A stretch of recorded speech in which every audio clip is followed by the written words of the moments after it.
It's 1974 in Harlan County, Kentucky. In the darkness before dawn, a line of striking coal miners and their wives block the road to the mine. Then the gun thugs arrive. And then something happens that filmmaker Barbara Kopple won't notice until the footage is developed. The leader of the gun thugs, Basil Collins, aims his pistol out the window of his truck. But just before he fires, he looks directly into the camera lens and pulls the gun back in. Instead, his men knock Kopple and her cameraman to the ground and beat them. But what makes the scene even more terrifying is what Kopple didn't know at the time. Because she was making a film about the strike, there was a hit on her head, and Basil Collins was aiming at her. So when the camera keeps rolling, it isn't just recording violence, it's also preventing something worse. That's the contradiction at the center of Kopple's film, Harlan County, USA. The camera is there to observe reality, but everyone in Harlan understands that the camera is also changing it. Kopple would even bring the camera to the picket line when she had no film left, because the presence of the camera alone could hold back violence. That's why this documentary doesn't feel like a history lesson. It feels like footage smuggled out of a war between workers and a company that owns their labor, their town, their police, and maybe even the story the rest of America gets to hear. But by the end, who actually wins? The company, relying on fear, money, and the greed of individuals? Or the workers, relying on solidarity, sacrifice, and the donated labor of people like Kopple? And how many people had to die before the company would come to the table and reach some sort of agreement? But these miners weren't only fighting Duke Power and its subsidiary, Eastover Mining. They were also living in the aftermath of a bloody civil war inside the very union that was supposed to protect them. A civil war that ended with an entire family murdered in their sleep. So as Barbara Kopple tells the story of the strike in Harlan County, she cuts back to archival footage from just a few years earlier, when the United Mine Workers of America was at war with itself. The UMWA was the largest and most powerful coal miners' union in the country, the institution that was supposed to stand between miners and the coal companies. But by the late 1960s, under President Tony Boyle, the union had become corrupt, undemocratic, and too close to the industry it was supposed to fight. So Jock Yablonsky challenged Boyle for the presidency, running on a promise to clean up the union and return power to the miners. Well, the coal miners in this country are damn sick and tired of having a national president of its organization that's in bed with the coal operators. When Yablonsky lost, he accused Boyle of stealing the election and asked the Department of Labor to investigate. But before that investigation could even begin, the union's corruption turned violent. On New Year's Eve 1969, Jock Yablonsky, his wife Margaret, and his daughter Charlotte were shot to death in their home. The events in Washington, Pennsylvania show that murder is as institutionalized within the UMWA as it is in the mafia. Tony Boyle would later be convicted of ordering the assassination, an order that was meant to end the reform movement, but that instead gave birth to Miners for Democracy, a rank-and-file movement to take back the union. This is the year for Miners for Democracy, to throw Boyle and his crowd out for once and for all. And that's why Barbara Kopple was in Kentucky in the first place. She originally set out to film Miners for Democracy, but when reform candidate Arnold Miller won the UMW presidency and promised to organize the unorganized, Kopple followed that promise to Harlan County. So Brookside became more than a local strike.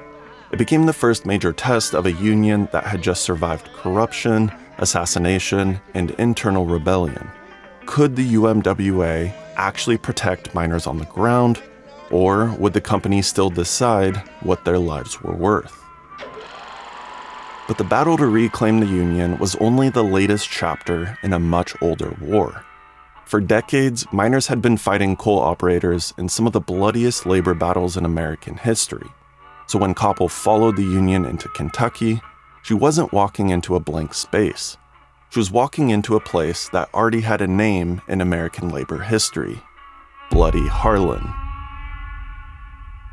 In Harlan County, union organizing had never been abstract politics. It was inherited memory. It was something passed down through stories and songs. Harlan County had to have historical material as well as current material to really let you have that deep understanding of where these people came from and what their culture was all about, and the music that tied them all together, because coal miners are so geographically isolated that the music sometimes tells the stories of what they're going through. I got sand in my heart. Both lungs were broke down. And that history is why one of the most important pieces of music in the film was already decades old before the Brookside strike began. Now, this song I composed in the 30s. And as you know, I'm old, that's 40 years ago, and I can't sing very well. But you can ask the scabs and the gun thugs which side they're on, because they're workers too. Come all you poor workers, good news to you I'll tell, how the good old Union has come in here to dwell. Which side are you on? Which side are you on? If you go to Harlan County, there is no neutral there.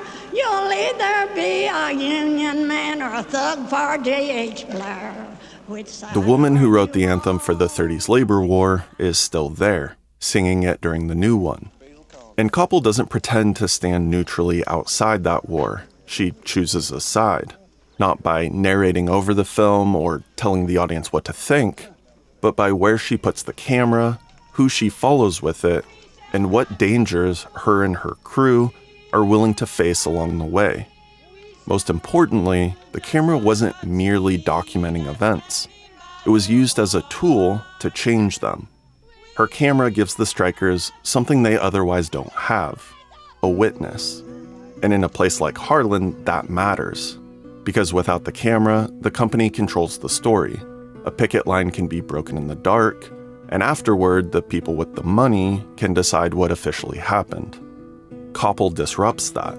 Not because the camera makes the miners safe, exactly. It clearly doesn't, but it changes what the company and its hired men can do without consequence. That's why Kopple would bring the camera to the picket line even when she had no film left. Because the footage wasn't the only thing that mattered. The threat of footage mattered too. But even though the presence of the camera helped to protect the picket line, it also made the person holding it a target. Everybody had guns. And you could just feel the juice in your mouth, that juice of fear, wondering, they're probably going to blow us away first because they don't want us to film it, because nobody wants to look at this in living color. And Kopple's willingness to put herself in danger in order to protect the strikers is what made the community trust and accept her as one of their own. She was invited in and spent 16 months living with the strikers in their homes with no running water or indoor plumbing. She followed them to the picket lines, filmed their meetings, their arguments, their songs, their funerals, and the long stretches where nothing happened except waiting and fear. You don't just learn what the strike is about, you experience where they're coming from, why they're doing it, and what it takes from them. It also gives the real heroes of this movie, the women, a chance to shine. They see what the work does to their husbands' bodies. They deal with the bills, the fear, the injuries, the black lung, and the possibility that when their husband or son leaves for the mine, they may not come home. So when the company gets a law passed that only 3 striking miners can stand on a picket line at one time, the women take advantage. After all, that law doesn't apply to them. They fill out the picket lines, block roads, confront strikebreakers, and in doing so, they change the emotional center of the film. The strike is no longer just about wages and benefits. It becomes about whether generations of coal families have any control over the conditions of their own lives. That's why Kopple's lack of neutrality doesn't feel like a flaw. The film is clearly on the side of the miners, but it earns that position by showing the imbalance of power. Going up to New York City. So when Florence Reese sings "Which Side Are You On?", the question doesn't feel like a slogan from the past. It feels like the movie's entire method. Which side are you on, boys? Which side are you on?